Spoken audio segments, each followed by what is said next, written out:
polêmica é grande e as correntes de pensamento são conflitantes. A vaquejada tornou-se objeto amplo de discussão entre aqueles que exploram esse tipo de empreendimento e as entidades protetoras dos animais. De um lado, os defensores que alegam que ela é um elemento arraigado em nossa cultura. Do outro lado, aqueles que delegam ao poder público proteger a fauna e a flora, vedadas, na forma da lei, as práticas que coloquem em risco sua função ecológica, provoquem a extinção de espécies ou submetam os animais à crueldade. Assim, é necessário um debate mais aprofundado do tema, a fim de responder às seguintes indagações. A vaquejada é uma manifestação das culturas populares? A vaquejada é uma prática que submete os animais à crueldade? A prática da vaquejada é ilegal e inconstitucional? E para falar sobre o assunto, convidamos o professor do curso de Direito, Vinícius Lúcio. Professor, seja mais uma vez bem-vindo ao tema jurídico.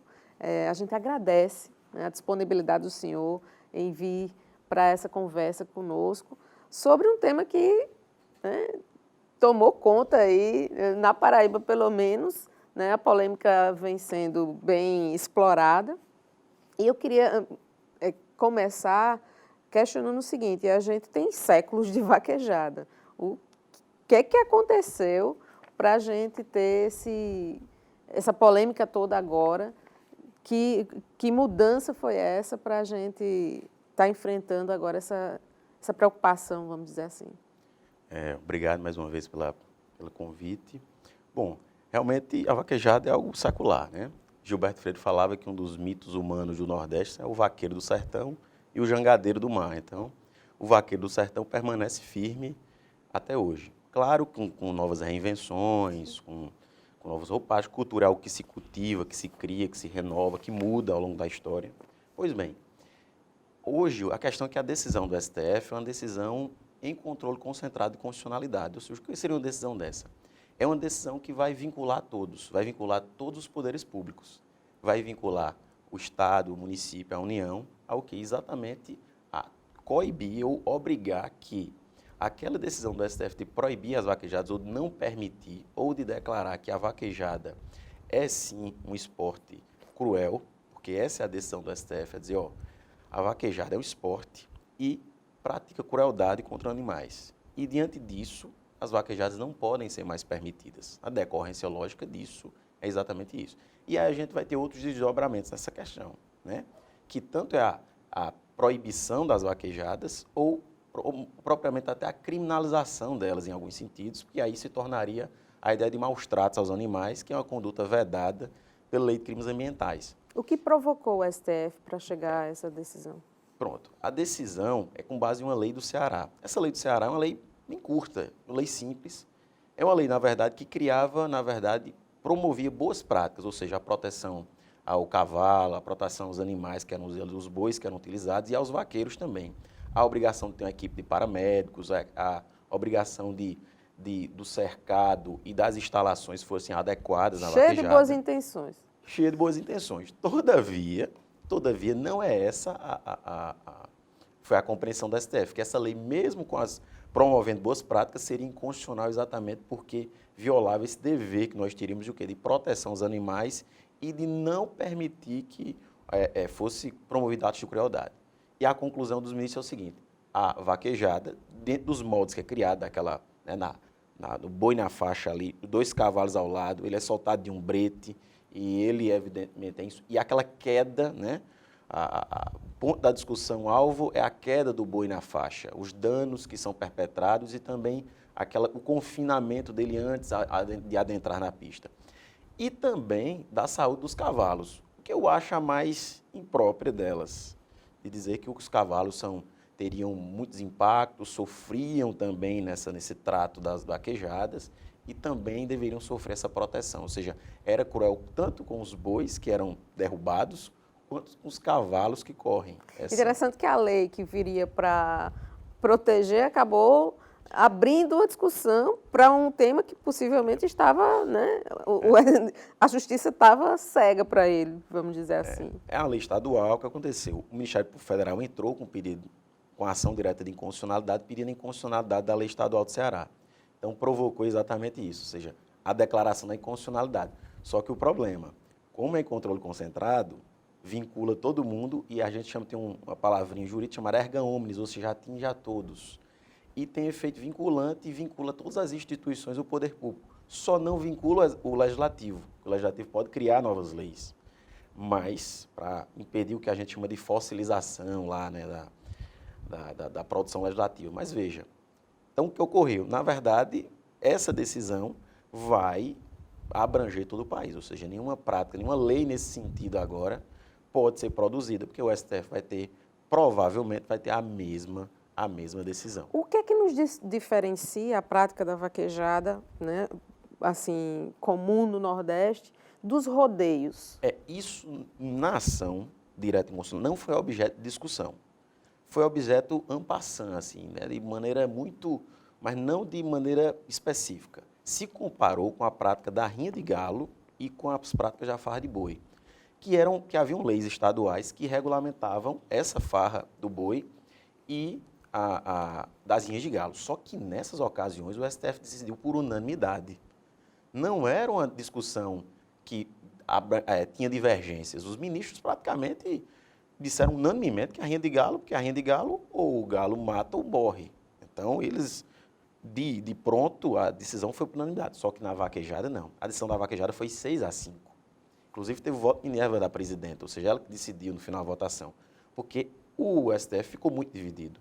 Teve várias aberturas de voto vista, ministros pediram para interromper a votação para estudarem melhor o caso. Então, não é tão simples. Basicamente, você tem aí um enfrentamento entre uma questão cultural e econômica, né? Isso. Né? É uma questão cultural e econômica e uma questão ambiental. É um enfrentamento desses dois valores, vamos dizer assim.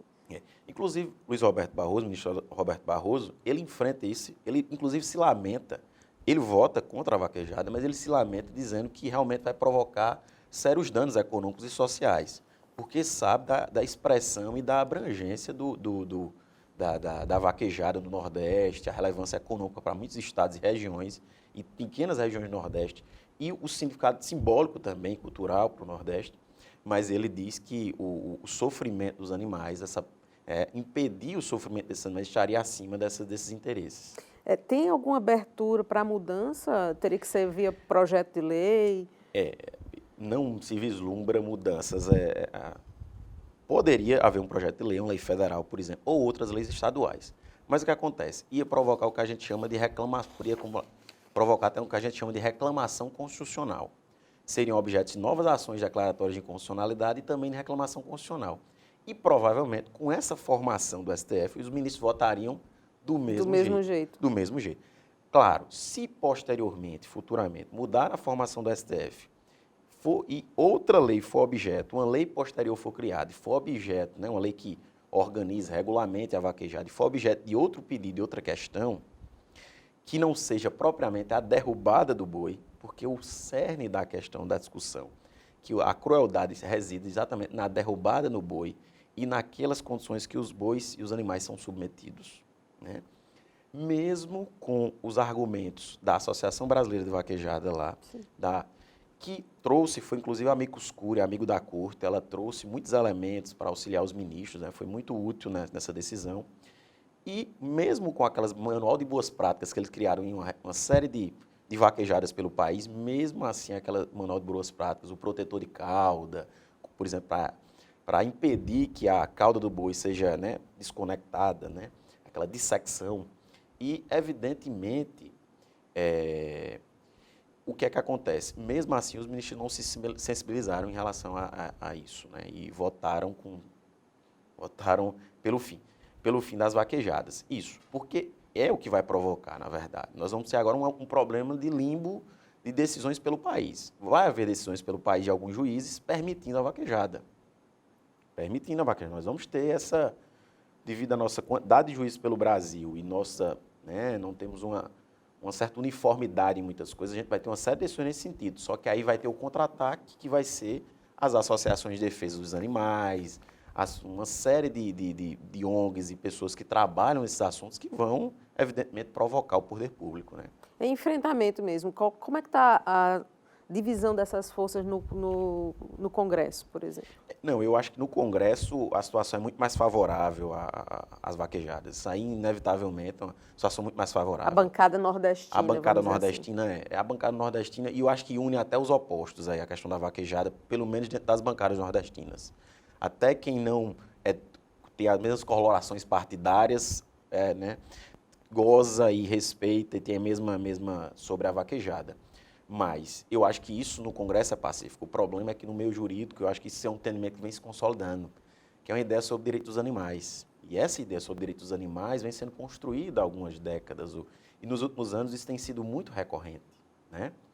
E aí decorre uma série de direitos, ou seja, você fala hoje em direitos humanos, direitos dos animais como uma decorrência dos direitos humanos. Então isso é extremamente novo e vai, evidentemente, vincular e influenciar essas decisões.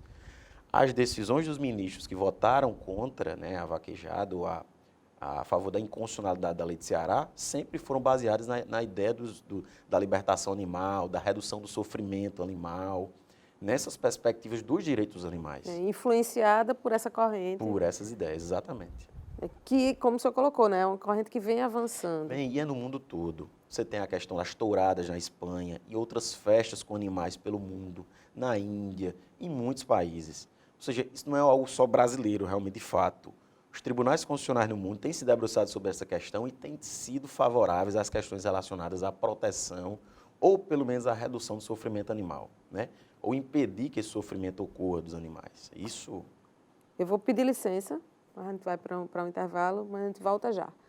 Na volta falaremos mais sobre a decisão do STF em proibir as vaquejadas.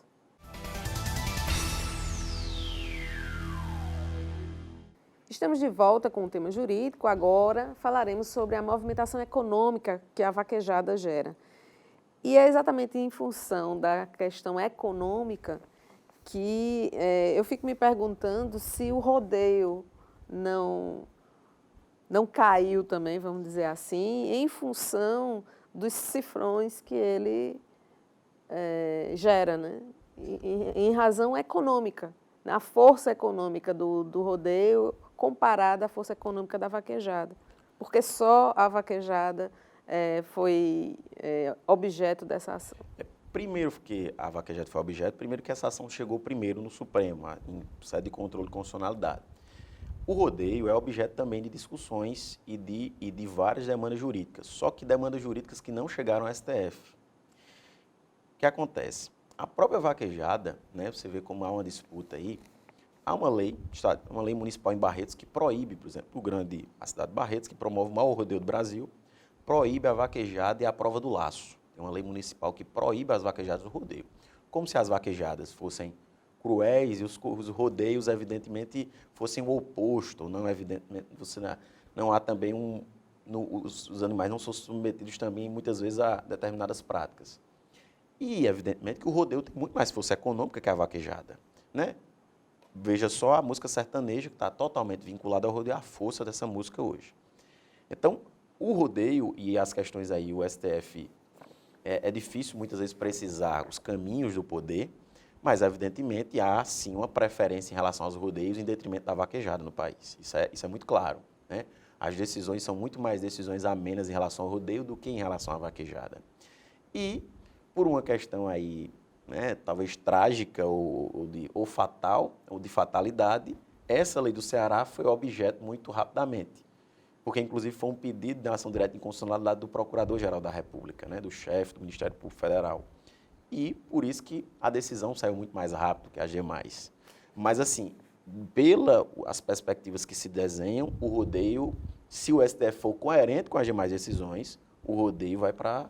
Vai chegar a hora do rodeio. Vai chegar a hora do rodeio. A gente tem uma lei no Estado, né, que transformou a vaquejada Em 2015. Pois numa atividade esportiva. Essa lei vai... Essa lei provavelmente alguém pode entrar com essa ação direta de inconstitucionalidade ou até com uma reclamação constitucional, né? Pode ser uma nova possibilidade. E o STF também, baseado na decisão da lei do Ceará, declarar também a inconstitucionalidade dessa lei paraibana.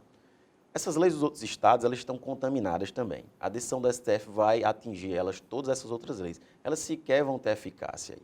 Porque nem sequer, agora com essa decisão, né, com o núcleo da decisão do STF, contaminou todas as leis que regulamentam, porventura, a prática da vaquejada. Então, os juízes estarão vinculados a essa decisão do STF logo após a publicação da decisão do STF, que ela não foi publicada ainda. Quando ela for publicada, exatamente, ou seja, todos os juízes do Brasil, os tribunais brasileiros estão vinculados à decisão que o STF produziu. Claro, se imagina que os juízes e tribunais cumprirão essa decisão do STF, o que provavelmente não vai ocorrer. Nós vamos ter ainda guerras jurídicas em ações civis públicas, em outras ações, em ações criminais, discutindo essa demanda sobre vaquejada. O calendário de vaquejada é um calendário anual. Anual. Então, eu imagino que quem passou o ano todo se preparando para realizar uma vaquejada em novembro, dezembro, enfim, a partir do momento em que houve a decisão, como é que fica? Porque tem toda uma infraestrutura que é montada em função disso, vai recorrer? Vai ter que acionar as equipes jurídicas a recorrerem, a pedirem liminares para permanecer o quê? Que a prova ou que a vaquejada seja realizada. O que é um problema, porque, vamos lá, até então nós temos trabalhado na seara aqui constitucional, civil. Mas imagina só se amanhã a gente vai criminalizar a vaquejada e prender vaqueiros e pessoas envolvidas como crime de maus-tratos, crime previsto lá na Lei de Crimes Ambientais. Ou seja, a prática da vaquejada é maus-tratos. Imagina só, eu imagino aqui a situação quase que bem cômica, tragicômica, a gente entrando com a habeas corpus preventivo para o quê? Prevenir que os vaqueiros e envolvidos na prática da vaquejada não sejam presos ou não sejam conduzidos à delegacia. Né? Mesmo que seja um crime de menor potencial ofensivo, você vai gerar uma criminalização do indivíduo. Isso, eu imagino, a gente está aqui fazendo um exercício de futurologia, mas nos pôs nessa situação. A partir do momento que a STF decide que é cruel, então vai entrar no núcleo do que a gente chama de maus-tratos lá aos animais. Né? É que aí, no caso, você tem um organizador de vaquejada, né? Isso. Então, para além de quem está fazendo efetivamente a derrubada do boi, exatamente, você tem um organizador que fatura com isso, que tem gera uma economia em relação a essa atividade. Então, a criminalização passaria, né, por essa figura, né, do promotor, vamos dizer assim. Exatamente. E isso, ou seja, os organizadores e a vaquejada em si, com essa decisão, irão para a clandestinidade. Isso é fato. Agora, se achamos que a gente vai aceitar essa decisão do STF, ela vai ser cumprida. Né?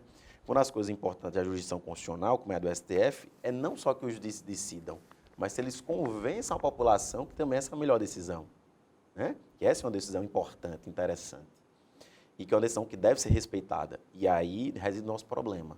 A vaquejada é uma questão regional, extremamente arraigada, simbólica, e aí eu imagino o quê? Que as vaquejadas serão mantidas na clandestinidade. O senhor falando convencer, a lei por convencimento, isso me faz lembrar, né? No Brasil tem lei que pega e lei que não pega. Lei por convencimento. Imagina a decisão do STF para convencer. Nem sempre a gente compreende como o STF decide. Agora você veja... Embora ele tenha autoridade para isso, né? Mas você veja como o STF às vezes é muito oportunista. A gente tem uma questão econômica muito clara nessa questão aqui, nessa questão das vaquejadas. É indiscutível. Os efeitos econômicos. A desaposentação que o STF decidiu, e aí eu estou falando só de questões econômicas, foi uma decisão do STF consequencialista, para preservar os cofres governamentais. E essa decisão do agora não. O STF nem sequer tocou nessas questões de natureza e repercussão econômica. Tocou de maneira muito periférica. Ou seja, nesse caso, era relevante discutir essa questão. A consequência da proibição das vaquejadas pelo Nordeste, que tem sim um dano econômico importante. Né? Imagina um período mais de crise como nós vivemos. Então, mais uma situação como essa, nós agravamos a situação. Né? Isso é problemático. O que nós devíamos pensar era que, e aí uma opinião minha, é que a vaquejada, com a regulação de boas práticas e uma regulamentação da vaquejada decente e séria, a gente poderia reduzir a um grau extremamente interessante os danos produzidos ao animal. Por quê? Porque em outras modalidades, o hipismo, o turf, várias modalidades que se utilizam animais, também os animais são submetidos a um esporte de alto rendimento. E todo esporte de alto rendimento produz lesão. Agora sim, há um entendimento pelas entidades que defendem, de defesa do animal, Qual é o melhor manual de boas práticas? Não, aí as entidades que defendem animais dizem que, no caso da vaquejada, é impossível haver essa compatibilização, porque a prática da vaquejada em si, ela é cruel, né? Tanto para os cavalos como a derrubada do boi, ou seja, o choque do boi ao solo, mesmo que se justifique lá que há uma camada de areia mínima, né? Mas só o risco, né? Porque o direito ambiental tem uma ideia do princípio da precaução, então só o risco produzido pelaquela queda, que pode não ocasionar nenhuma lesão ao animal, mas pode ocasionar, só essa precaução já geraria exatamente essa proibição, ou a intenção de proibir ou de não poder exatamente a vaquejada ser permitida. Se a gente volta para uma comparação com o hipismo, por exemplo, tudo bem que os animais correm o risco mas eles não são derrubados para. Exatamente. Né? Então, é uma diferença bem básica também, dentro desse processo. Com certeza.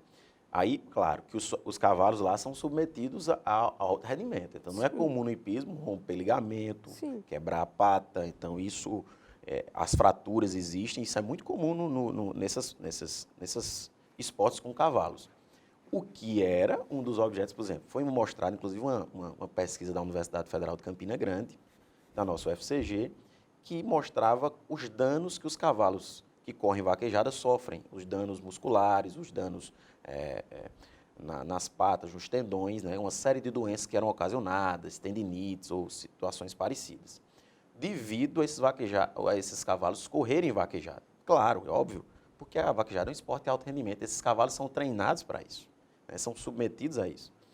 Agora, aí é claro que na visão do STF, a visão inclusive dos ministros, era que isso já era crueldade aos animais. Ou seja, era ele passar por um consentimento ou por algo que ele não desejaria. A dor e o sofrimento do animal, nesse sentido, não era uma dor admissível. Porque apesar dos animais não serem seres pensantes, eles têm senciência. O que é senciência? Eles têm dor e têm prazer. Ou seja, eles sentem dor, sentem prazer, principalmente os mamíferos. Então, esses mamíferos são objeto mais ainda dessa proteção. Porque eles têm possibilidade, o quê? Dessa relação, né? Apesar de eles não terem racionalidade, mas eles têm uma relação que vai se aproximar exatamente dessas emoções, desses sentimentos, que são sentimentos comuns a nós. Então, essa está dentro do núcleo da proteção dos direitos aos animais. Essa ideia está presente exatamente nisso. É uma boa discussão. E eu vou, de novo, fazer um intervalo. Direito dos animais será ou continuará sendo o nosso assunto do último bloco. Só um minuto. Quando o assunto é denúncia de maus-tratos ou crueldade contra animais, o Brasil possui legislação pertinente e autoridades competentes que são responsáveis pela manutenção da lei e punição de crimes. Mas, na prática, ainda vemos cenas horríveis de espancamento e abandono, que muitas vezes ficam sem a devida punição. E a pergunta é direta, né? Vamos direto ao ponto. Qual é o tipo de punição que as pessoas que fazem esse tipo de prática são passíveis de sofrer? A lei de crimes ambientais tem uma parte que fala sobre os crimes contra a fauna, no caso, o crime contra os animais. O crime de maus-tratos, né, que é o artigo 32, ele fala exatamente de uma pena de 3 meses a 1 ano de detenção. É uma pena mínima, um crime menor potencial ofensivo. O sujeito sequer vai a uma vara ordinária, ou seja, ele vai para o juizado especial criminal, né, uma pequena vara criminal, que nós podemos chamar. E aí, ele é submetido, evidentemente, a uma transação penal, a um acordo com o Ministério Público e é pago um valor pecuniário ou prestado um serviço à comunidade. Então, realmente, é uma punição bem mínima, mas é criminalizado. O sujeito vai ter antecedente criminal, vai ter ficha criminal, então é grave. É importante deixar claro sobre isso. Se ele não submeter à transação, ele vai ficar ali pendurado com a justiça criminal durante algum tempo. Então, há outras práticas proibidas, a pesca, da caça, da pesca em determinadas épocas do ano, né, ou todas essas coisas vinculadas aos animais. Pois bem, a pesca com explosivo, a pesca com redes inadequadas, bom, são poucos crimes realmente contra a fauna. Nós não temos um sistema que funcione de proteção ou de criminalização, um sistema aí criminal nesse sentido. No estado da Paraíba, a gente tem uma delegacia de crimes ambientais, em João Pessoa. A previsão de criação em Campinas, essa delegacia de crimes ambientais nunca surgiu em Campina Grande. O que é que aconteceu? Nós sequer temos uma repressão devida aos crimes cometidos contra os animais, aos crimes cometidos aos animais. Toda essa repressão, ou na verdade as campanhas nesse sentido, são muito mais de ONGs e de instituições que tratam exatamente de defesa da defesa dos animais, em todo o estado. Você vê muito nas redes sociais, muito comum, campanhas de adoção, campanhas combate pessoas que gravações em que aparecem pessoas que maltrataram os animais, as pessoas serem penalizadas, serem reconhecidas, serem identificadas e submetidas a um processo criminal. Mas no nosso âmbito de proteção nós não temos, porque nós temos uma infinidade de outros crimes, de outras demandas na justiça criminal muito mais relevantes e importantes. Então, né, isso cria realmente um gargalo. Se eu não tenho a identificação de quem pratica crimes contra animais, nós não temos, evidentemente, a criminalização desses indivíduos. Né? Porque o filtro é feito pela polícia, depois é o filtro feito pelo Ministério Público, e depois vai à Justiça Criminal. Então, veja, esse caminho, evidentemente, não ocorre evidentemente, esse... E aí você acaba tendo uma ideia de impunidade. Impunidade, é o que nós vemos. Você vê a quantidade de agressões, de maus tratos, de cães, gatos e outros animais domésticos em situações degradantes. Os próprios cavalos, burros, jumentos, nas estradas, nas grandes cidades. Então, isso é uma questão séria. Pois bem, mas veja, isso é um problema muito mais educacional, que aí é um problema que nós chegamos a um ponto de que maneira nós vamos tratar os animais, principalmente os animais domésticos, né? E qual é a responsabilidade que nós temos como sociedade no tratamento, no cuidado desses animais. Primeiro, com a castração desses animais, segundo, com um cuidado efetivo, e outra, o poder público também, que aí é a história dos centros de zoonose, de ter centros... E aí é uma discussão ainda mais atual, que é até a criação de hospitais públicos veterinários. Só que nós temos um problema nos hospitais públicos veterinários. A ideia é ótima, é excelente. Só que a gente tem recursos escassos. Nossas escolhas em saúde e escolhas orçamentárias são escolhas trágicas. E, evidentemente, entre outras escolhas orçamentárias, vai ser... Na linha de prioridades, o senhor não apontaria como estando no topo da lista? No topo da lista. Nós temos outras demandas mais relevantes. Claro que não impede que fundações e pessoas e empresas custeiem um hospital veterinário, um hospital de atendimento a animais no âmbito público a todas as pessoas. Evidentemente, isso não veda. Mas um recurso destinado a custeio e manutenção de um hospital veterinário, principalmente nas atuais condições, até dos hospitais, né, que nós temos, eu acho que seria de maneira inadequada. O senhor citou a questão de animais como bois, cavalos na pista. Isso não é incomum nas estradas paraibanas. Isso. E eu lhe perguntaria, inclusive provocando acidentes, né? A responsabilidade em relação a esses acidentes provocados por animais que surgem do nada na pista. Nos casos específicos, vai ser responsabilizado o dono do animal ali. O dono do animal que deixou o animal, evidentemente, sair do cercado, sair das suas cercanias e, evidentemente, invadir a pista.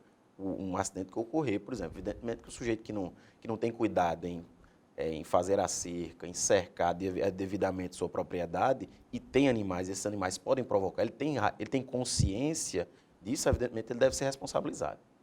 Na outra ponta, há animais, evidentemente, que sequer sabem de onde é o animal. E esse recolhimento é feito pela Polícia Rodoviária Federal, através daqueles caminhões boiadeiros. Só que, veja, o recolhimento não tem sido feito porque é uma rede muito escassa. Primeiro, nós temos poucos policiais rodoviários federais.